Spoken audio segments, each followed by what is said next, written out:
A chilly October day at Robin Hood Airport near Doncaster. People have travelled from far and wide to get here. There's an air of anticipation and sadness, because today is the very last time that a Cold War relic will take to the sky over Britain. They've come to say farewell to the last flying Vulcan bomber. It's like the Harrier, the Lightning, the Vulcan. They're iconic aircraft, you know, and the kind of aircraft that we're never going to build in this country again. It really is an icon at the end of an era. She's just a beautiful, unique lady, isn't she? This should really be called the People's Aircraft. It may be painted in RAF colours, but it's owned by a charitable trust. And the real legacy can be found in the bomb bay, because here are the names of thousands of people who've paid money over the years to keep this aircraft flying. Why? Because they love it. The equation is small amounts of money, but from loads of people, hundreds of people, and that's the way it worked. The public wants to see her fly. Its beautiful lines have thrilled crowds at air shows for the last 8 years. It's been termed the Vulcan effect, moving grown men to tears. One gentleman stated that he thinks he must have got some grit in his eyes because his eyes were running so much. And genuinely, I've seen that effect every year. It all means something when you stand there and you look at the crowd, and especially the children. You just see this look on their face. And it's just, well, starstruck, I suppose. And of course, there's its unique sound. The haunting howl, which can send shivers down the spine of anyone who remembers the Cold War. Now the world's first delta-wing four-jet bomber, the Avro Vulcan. And what an entrance it made to the aviation scene back in 1952. Just a few years after the end of the Second World War, Britain had a jet bomber which people swooned over. An early display pilot was told off for rolling a Vulcan because it was behaviour unbecoming of a bomber, although the crowd loved it. Undeterred by such a ticking off, another test pilot pulled a full loop at a later air show. Now you must turn at once to Tony Blackman. There he goes. He's now on the top of the loop. He's over the top and he's rolling out. What happened at Farnborough was... Speaking to us from Australia is that same test pilot. Tony Blackman remembers that week well. He even took passengers. To my surprise, our press officer said a lot of the secretaries wanted to fly in the back during the show. And so, well, I agreed, all right, I'll agree to train one every day and they can fly in the back. And my wife came down on the weekend and said, hey, what's going on? I better have a go at this in the back as well. Tony went on to spend his career flying the bomber, which handled like a fighter. He even delivered Vulcan 558 to RAF Waddington, straight from the factory. Amazing how well the team have managed to keep it serviceable all this time.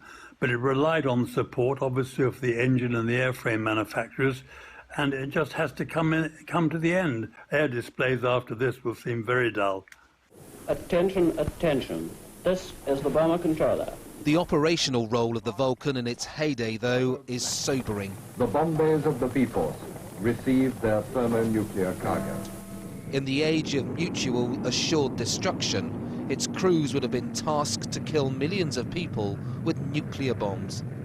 The one bomb that we had in our aircraft was roughly equivalent to all the bombs that we dropped on Germany in World War II. All of them. Peter West was on duty in November 1962 when we stood on the brink of World War III. So missiles of 1,500 miles range and more were pointing at American cities. The catalyst was the Cuban Missile Crisis.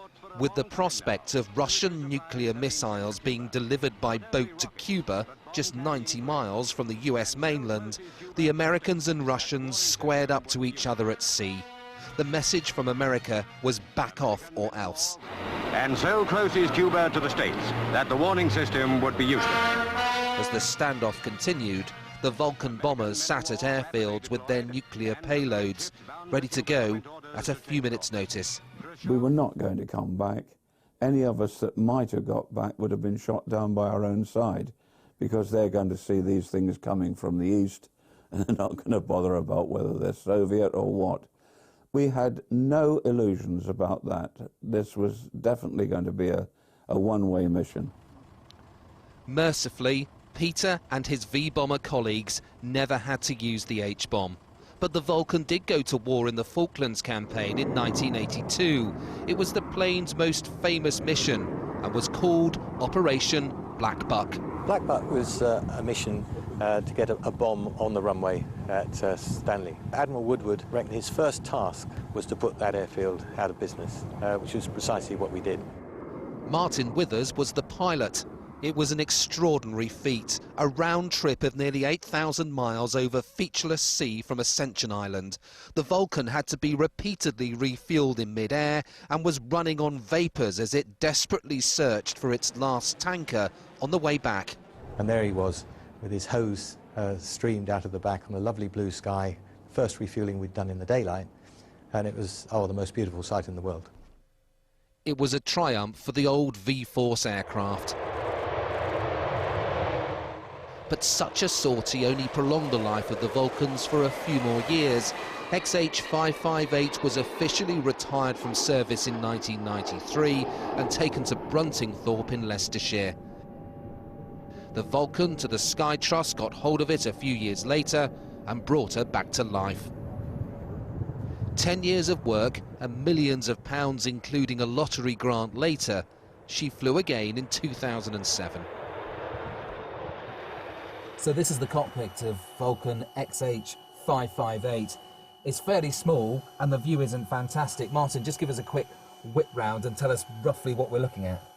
Right, what you've got here is the original in-service part of the aircraft.